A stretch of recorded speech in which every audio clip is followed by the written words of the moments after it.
In the next couple minutes, I'm going to give you guys 10 tips for college that I wish I knew as a freshman. So hold on to your hats and let's get started. Now, my first tip is that you really got to get sleep. A lot of people like to think that in college it's completely normal to just stay up at all hours of the night, going to bed at 2, studying for a test, just chugging Mountain Dews and Red Bulls. They think it's normal and that everyone else is doing it, so they might as well do it too. But it's such a horrible way to go about college. First of all, not enough sleep, it messes with your mood, it messes with your focus. If you're really locked in on your studies and you want to do well, there's no space for not getting enough sleep. No one cares how late you're staying up. A lot of people like to brag about getting no sleep. Nobody in the world cares. Get a solid 8 hours of sleep a night if you can, and if not, at least try to get a decent amount of sleep. Don't pull all-nighters, get at least a little bit of sleep. Now, my second tip is that reading textbooks is a major waste of time. I personally went through a period, I'd say about sophomore year, where I was really into reading textbooks because I just thought I would learn a whole lot more than the rest of the class and that I would just be ahead of the curve in all my classes. And though it can help sometimes because, you're getting all the information in class a second time and you might be learning it a lot more in depth than the teacher's actually teaching it. The problem with this is if your sole purpose is to do well in these classes, then reading the textbook is really just going to be super extra for this purpose because you're already getting all the information from the teacher. That's why the professor's there. They're there to teach you the information in a more understandable and concise way. So if you're going out of the way to then read the textbook on top of this, of course you're going to learn some more information, but it's going to take so many more of your hours relative to what's actually needed for the class. Unless you're absolutely, enamored with the material and super interested, do not read the textbook. It's a waste of your time. My third tip is that you should know that it's always your responsibility to learn. It's never the professor's responsibility to cram all the knowledge into your brain. You have to go out of your way to learn. I was in a computer science class a couple years ago, and everyone in this class was really confused because we had a pretty bad teacher. And at one point, I'd say a couple days before the test, the teacher basically said, you know what, if you don't understand the material now, I hope you understand it by the time of the test.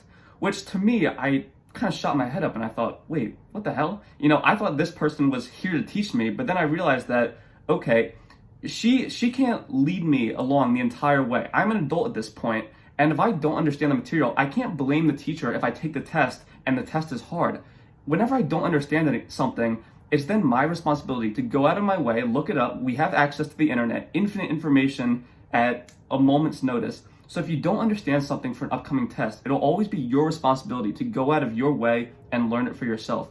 The teachers are here to guide us, but they're not here to teach us every little tidbit of information. Some of it you'll have to go out of your way and do it yourself. My next tip is that you cannot always rely on advisors to tell you exactly what to do in college.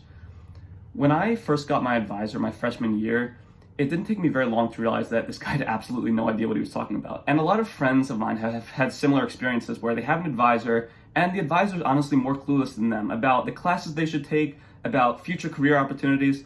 If you don't really know what you want to do yet in college, it's really your responsibility to go out of your way and look for the classes that interest you, look at the future jobs that interest you, talk with professors, and just see what opportunities are out there. Because I personally, in my major, neuroscience, we don't have a personal and career development class until senior year. So we really have no idea what classes are out there unless we actively go out of our way and look for things that interest us. So remember, to not rely on your advisor to show you what opportunities are available, you really have to go out for yourself and see what's out there. Now, my fifth piece of advice, and I know some people are not going to like this, is that sometimes it's okay to skip class.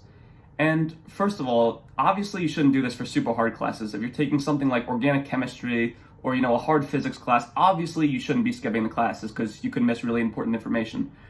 But this is more so for classes where it's really easy, maybe the teacher sucks and they're just not teaching very well and you honestly think you could just teach it better yourself. For example, when I was a psychology major, back before I switched to neuroscience later on, I had a human development class, and this class was comically easy. Quite literally, the slideshows for each class, you could teach yourself in 10 minutes, while the professor would take an hour and 15 minutes to go through every lecture. So eventually I realized it's just not worth my time to show up for this non-required class and just come in day after day and learn from the teacher, even though they're taking so much longer to teach it to me. So if there's ever a class that's just so easy and you think you can honestly teach yourself, I would say you don't have to force yourself to come to every single class. However, if it's a required class and it's a small class size and you're expected to be there, obviously you shouldn't be skipping class because that's just disrespectful. But occasionally, if it's not a very important class or if the teacher's not doing a great job of teaching it, sometimes debatably, I think it's okay to skip classes. Now, number 6 is a little bit less academic and more just related to college life in general. When it comes to making friends in college, you can't expect them to just all come your way. You have to actively go out and make friends. When I first came to college, it was definitely a shock for me because I come from a pretty small high school and I wasn't very used to just going out and meeting new people. So when I first came to college, it was a bit tricky for me to just, find new groups of friends and just socialize with people I hadn't met before. But what I realized over the years is you can't just sit in your room all day playing video games and, expect to meet a ton of friends. You have to actively go out and do things that include other people. So whether that be clubs or on-campus events or literally just walking around, seeing someone with a cool shirt and just saying, hey, like, what's up? I like your shirt. And just starting conversations like that. But you really can't expect these conversations to just come your way if you do nothing. And especially if you have social anxiety, this can be a little bit daunting. But just going out and pushing yourself to do social activities is super important for making friends in college. And on my 7th tip is that for mental and physical health, I want you to get into the gym and exercise at least a little bit. All of the highest performing studiers I know, all the kids who are scoring, the highest grades in their classes, for the most part, they're the ones who are going and working out as well because it's good for your mental health, lower stress, helps you focus a bit more, and then also just builds up that discipline of being able to do the same thing every day and just keep pushing even when you're tired, even when you're stressed. I think it's a great way to just cultivate a mindset of just grinding and doing the hard work when you don't want to do it. And then also, I'm talking a bit more to the men right now, but in college, it's just generally good to start weight training, build up your strength a little bit, especially if you're getting into dating, talking to girls and stuff. It's good to take pride in your appearance, push yourself a little bit. At this point, we're adults. We have no excuse not to be a little bit strong and just work on ourselves. So in general, everyone should start exercising at least a little bit in college. And for the men, I think it's especially important to implement some type of resistance training into your day-to-day life. Now, my 8th tip relates to a saying that I absolutely hate, and that's the saying, C's get degrees.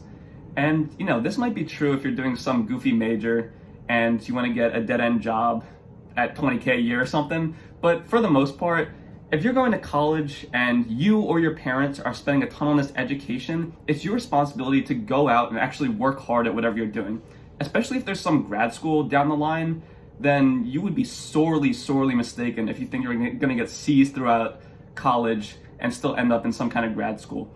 It's important that you push yourself, and even if you're going into a job straight out of undergrad, so say you're an engineer, they definitely would not want you just getting C's and D's on your report card. Even if it's a hard major, still, you want to push yourself. You want to try to get, those A's and B's, because that's what's actually going to push you into good jobs in the future, better tier grad schools. You should be working as hard as you can and not just think that because you're here, floating around, taking a class here and there, that you're guaranteed a good job afterwards. Now, my 9th tip is to never join a club or any extracurricular just because you think it's going to look good on your resume. I can say from experience and the experience of my friends that it's such a miserable, annoying thing to do. I've joined a club or two, back freshman year when I was really focused on just building up my resume and just it looking super good. And the thing is, there's so many clubs in most colleges that you should really pick and choose what's actually interesting to you. And especially if you're going into an interview after undergrad and they're asking you about your interests, if you don't care about a club you're in, it's going to show in your interview. So you can't just expect to go through a club for a couple years for your resume. They're going to ask you about it. You're just not going to be enthusiastic about it. You don't care about it. They're going to see you don't care about it. You should only join clubs that you're really interested in, as that's what's actually going to drive you to, work hard in these clubs, actually contribute to some extent. You shouldn't just be in a club you hate because you think it's going to look good for your resume. Now, my final tip is that if you're an undergrad, you should really reach out to your professors for any research or career advice. Because a lot of people like to think of college as literally just there to teach you. You're just going to classes to learn. But honestly, you could probably learn anything in college by yourself by just reading it in a book in a fourth of the time. The point of college is that you're literally surrounded by people who are the absolute best in the world at their respective fields. So if I'm around a bunch of biology PhDs, it only makes sense that I should reach out to them, see what career opportunities are available, talk to them about their career path, what they did, and sort of how they got to the point they're at now, and just learn about a bunch of different careers, how people got to the top of their fields. It's really important to learn from these people because they're not just the professors. They're not just here to dilly-dally. They have PhDs. They've done excessive work in their fields. So you should talk with them, meet with them, learn a little about them and their research, and just see if any of it interests you, and learn a lot more about what opportunities will be available to you in the future. So now here's a summary of the points I've just covered. Now, if you're still here, I'm honestly impressed because the average viewer clicks off at about 40 seconds. So if you're still here, I'd say your attention span is probably a whole lot better than the average viewer. So I commend you. Thanks so much for watching. I really appreciate it. If you like videos like this, you should subscribe because there's going to be a whole lot more soon. But until then, I'll see you guys.